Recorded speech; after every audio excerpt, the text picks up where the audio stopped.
देखो भाई, उपयोग ज़्यादा मत भरमा, उपयोग बचाओ, उपयोग कीमती है।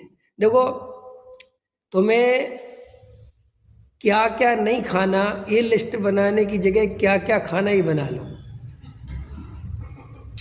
समझ में आया कि नहीं आया? तुम ये ज़्यादा दिमाग मत लगाओ, ये करे ये इसमें इतना विद्यार्थी है। तुम सीधा नियम बना लो, मुझे मूंग की दाल और रोटी चाहिए, कुछ नहीं चाहिए। तुम्हें छोड़ना ही है ना, ऐसे लो ना नियम, बात खत्म। मुझे तुम्हारी सुननी नहीं, ये क्या है कि क्या नहीं, मैं मूंग की दाल लाओ रोटी लाओ, बस खत्म, मुझे कुछ नहीं खाना। लो ना नियम, लेने हैं तो।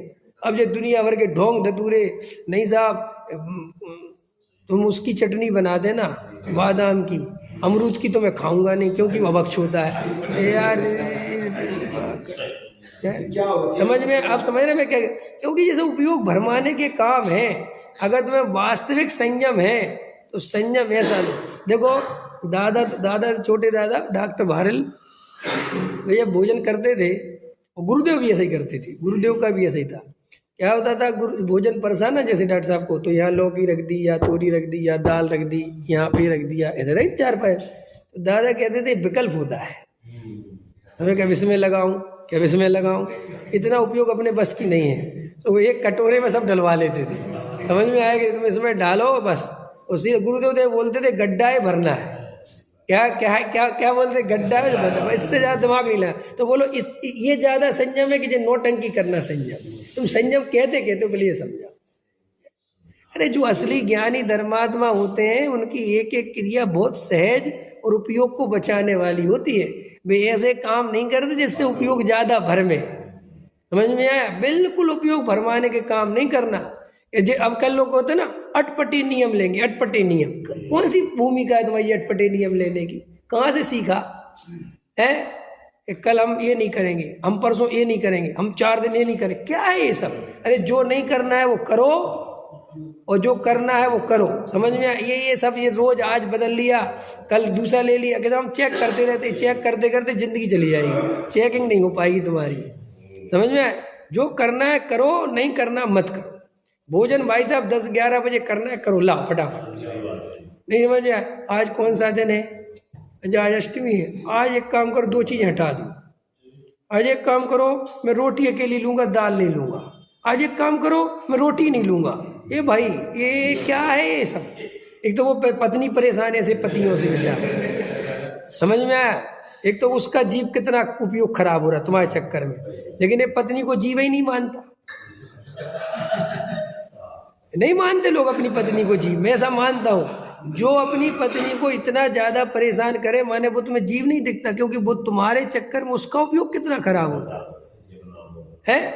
अरे कम से कम शांति से बड़े धर्मात्मा बन रहे हो तो दूसरे को भी तो जीव देखो है। अभी पापा बैठे हैं तो मैं 2 मिनट के सुना दूँ। मैं पापा इसलिए को उसके क्या गवाह है। हमारे गांव में एक त्यागी वृत्ति थे, मैं नाम तो ले नहीं सकता, अब रहे ही नहीं वो, लेकिन बड़े त्याग व्रत करते थे। और भाई साहब उनके त्याग व्रत की ऐसी कहानी थी कि जब उनका भोजन करने का टाइम आता था, हमारे मोहल्ले में घबराहट होती थी। घर की तो छोड़ो तुम, माने उनके जब वो भोजन करते थे तो बाल बच्चे कहाँ भग गए, और 6-7 बाल बच्चे समझ सब भग गए, कौन कहाँ निकल गया कुछ पता ही नहीं, कि क्योंकि कौन सी आफत आने वाली है भगवान ही मालिक है। समझ में? और एक बिल्कुल पतले दुबले गहरा बदन, और एकदम धोती बोती, और ठंड वंड हो रही है। और भाई साहब इतने नियम, और जरा सा वो नियम में भंग हो गया। वो जरा सा वो पानी जो है, वो लोटे में पानी रखा है, और वो जरा सा ऐसा आधी प्लेट खुली रह गई, ओ भाई साहब पानी डाल देना उसमें। समझ में? नहीं करना भोजन, समझ नहीं आता तुम लोगों को। अरे भाई साहब आफत हो जाए रोज का रोज। समझ में आया? कभी उनको शाम को अंतराय आ गया, कभी उनको सुबह को अंतराय आ गया, कभी साहब लिया ही नहीं, और खांसी चल रही, इलाज नहीं करा रहे, और भयंकर दुखी, और वे 57 साल की उम्र में चले गए। समझ में आए कि नहीं आए? और हम लोगों से क्या, हम लोग कहते थे ऐसा क्यों करते हो, तो कहते थे तुम सोनगढ़ी भ्रष्ट। हम लोगों को भ्रष्ट कहते थे, मेरे बाबा को भ्रष्ट कहते रहते थे। ठीक। अब मुझे तो बहुत याद आती कि क्या है, माने हम जिन बातों पे आज तुम्हें हंसी आ रही है, आधी दुनिया इन्हीं कामों में लगी हुई है।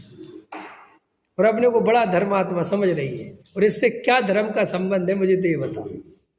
अब कोई लेकिन शांति से बैठ के समझने को तैयार नहीं है। साहब ये तो संयम का विरोध करते हैं, ये तो क्रियाकांड का। हम कहाँ करते हैं? हम कोई क्रियाकांड का विरोध नहीं करते भाई। हम तुम्हें जो असली क्रियाकांड है वो सिखाते हैं, तुम नकली करते हो। हम तुम्हें असली सिखाते, बोल अच्छा करते कि गलत करते हैं? तुम्हारी क्रिया सुधारते हैं कि बिगाड़ते हैं? तुम बिगड़ी बिगड़ाई क्रिया को अच्छी मान रहे थे, जिससे कोई धर्म नहीं हो रहा था। हमने उल्टा तुम्हें सही बता के सही सुधरवा दी, तो उपकार किया कि तुमसे क्रिया कांड छुड़वा दिया है?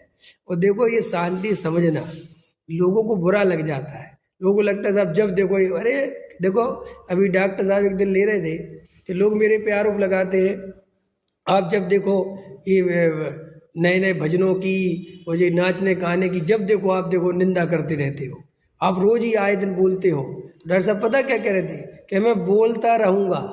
कि क्यों बोलते रहोगे? एक दिन बोल दिया ठीक है, कि भाई इतना बोलने पे भी सुधरते कहाँ हो, इसलिए मैं जब तक जिंदा हूँ तब तक मैं बोलता रहूँगा। ऐसे ही मैं हूँ, इतना बोलने पर भी तुम सुधरते नहीं हो, इसलिए मुझे भी जब आए दिन ये विकल्प आते हैं कि क्यों आते, क्योंकि यहीं तो सारा राज छुपा हुआ है, सारा जीव का सम्यक दर्शन यहीं तो छुपा हुआ है, इसलिए बोलना पड़ रहा है। और क्या है भाई, राज तो यही है ना, है राज यही है कि नहीं? कि भाई कोई दुकान चलाता है, भाई परचेस करता है, एक भाई सेल करता है कि यार मैं लाला के देता हूँ, तू बेच देता है। कि भाई यही तो राज है पैसा कमाने का। आत्मा तो अपनी जगह मौजूद है, समझ में आया कि नहीं आया? आत्मा तो अपनी जगह मौजूद है। जो आत्मा को प्राप्त करने में हमारी गलतियां चल रही हैं, हम तो तुम्हें वो बता रहे हैं, और वे गलतियां रिपीट होंगी, क्योंकि हम वो गलतियां छोड़ते नहीं।